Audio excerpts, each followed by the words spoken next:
Hi, I'm Rabbi Shaul Rosenblatt. Welcome to Tikkun's Weekly Dava. This week's portion is Devarim, first in the book of Deuteronomy. Moses starts off with rebuke for the Jewish people and continues in a similar vein throughout the rest of the book.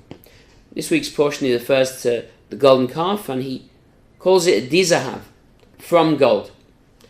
Now, apart from the obvious, it's called the golden calf. Of course, it was created from gold. Rashi, the great medieval commentator, explains to us that gold was behind the golden calf. The fact that the Jewish people were wealthy is what led them to the golden calf. In other words, the golden calf was not just created from gold, it was motivated by gold as well.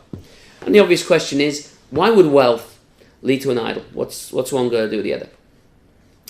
The challenge of wealth is something I've talked about before. Not an easy thing to be able to withstand the distraction that it brings. And poverty, on the other hand, you will find that poor men are rarely atheists. It happens. But when all is lost and the person has nowhere left to turn, it's a rare and stubborn man that would not at least try turning to God and give it a go. The rabbis tell us that Torah, the wisdom of Torah, is often embodied in the children of poor men, because the humility that poverty brings comes bearing great spiritual gifts. Wealth is wonderful, don't get me wrong, as long as you can maintain perspective.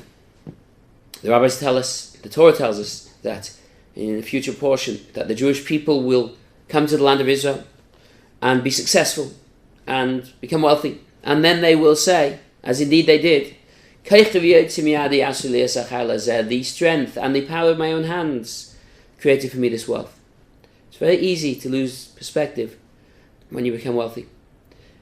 Throughout our history, throughout world history indeed, I can't think of a time whereby there was simultaneously great wealth and material success and also spiritual development, great spiritual growth.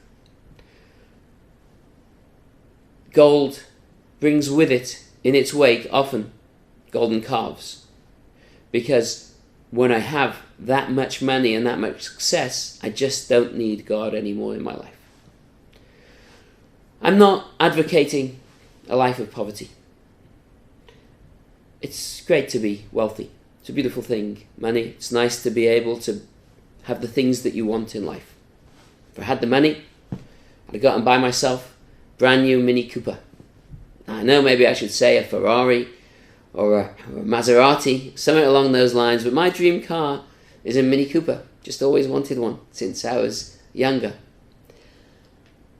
But it can lead you astray. Wealth can lead you astray, and we need to be successful and be wealthy, but watch ourselves. Watch ourselves like hawks if we are. As we're sitting driving our Mini Coopers, we just have to be careful that it doesn't distract us. And so my advice, and I'll finish with this point, is go out by all means.